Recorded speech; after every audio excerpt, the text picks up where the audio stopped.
गुज़िश्ता रोज कराची में 1000 से ज़ायद अमवात हुई थी। के इलेक्ट्रिक के सीईओ और 2 अफसरान के खिलाफ सिटी कोर्ट में पिटीशन दायर की गई है। इनके खिलाफ 322 PPC का मुकदमा दर्ज किया जाए, इनको कटहरे में लाया जाए ताकि आवाम को इंसाफ मिले।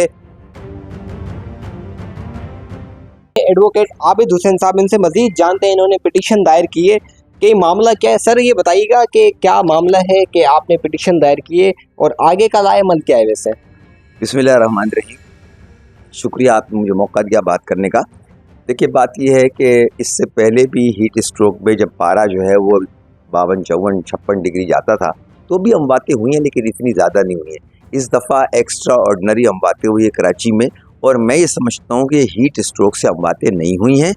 मेरा ये कामिल यकीन है कि ये इन लोगों ने, के इलेक्ट्रिक के ज़िम्मेदारान ने, इस हीट स्ट्रोक के दरमियान इन्होंने जो लोड शेडिंग की 16-16, 18-18 घंटों की, और गरीब के घरों के पंखे बंद कर दिए, इसकी वजह से ये सारे लोग मर गए।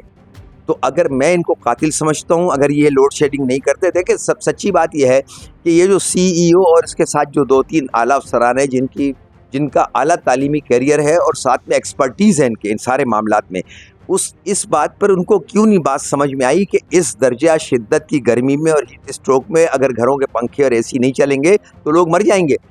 तो लिहाजा इन्होंने जानबूझकर गफलत बरतते हुए अपने आकाओं को खुश करने की वजह से लोड शेडिंग का दौरानिया बरकरार रखा, लोड शेडिंग की, जिसकी वजह से ये सारी अमवातें हुई हैं। इसलिए मैंने इनके खिलाफ डिस्ट्रिक्ट एंड सेशन जज साउथ में मैंने जनाब अली पिटीशन लगाई कि इनके खिलाफ 322 PPC का मुकदमा दर्ज किया जाए, इनको कटहरे में लाया जाए ताकि आवाम को इंसाफ मिले। इनके वकील पेश हुए थे इलेक्ट्रिक की जानिब से, उन्होंने वकालतनामा अपना जमा कराया और कोर्ट से दरख्वास्त की कि इसकी केस बढ़ाई जाए, हमें तैयारी करनी है। तो कोर्ट ने उनको 5 अगस्त की तारीख दे दी।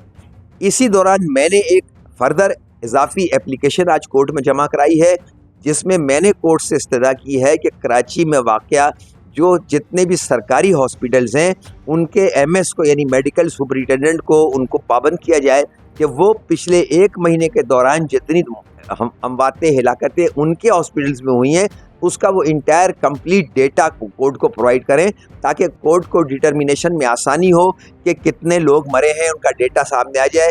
उनके लवाकिन की तफसीलात जब आएंगी उसकी एक कॉपी मुझे मिलेगी। तो मेरा आगे का लाएमल ये है कि मैं उन लवाकिन की तरफ से के इलेक्ट्रिक के खिलाफ हर्जाने का केस दाखिल करूंगा और उनके लवाकिन को, मरने वालों के लवाकिन को, जो वर्सा हैं, उनको इंशाल्लाह कंपनसेशन के इलेक्ट्रिक से दिलवाऊंगा।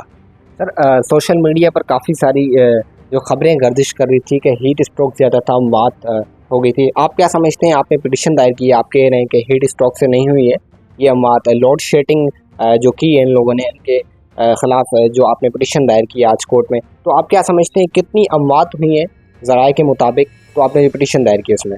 देखिए, एक डेटा जो कलेक्ट होता है सरकारी अस्पतालों से और सिंध गवर्नमेंट जो स्टेटमेंट जारी करती है उसके हिसाब से कराची में 1000 से ज़्यादा अमवातें हुई हैं। और मैं ये समझता हूँ कि ये डेटा तो उन हॉस्पिटल्स का है जो सरकारी हॉस्पिटल्स हैं।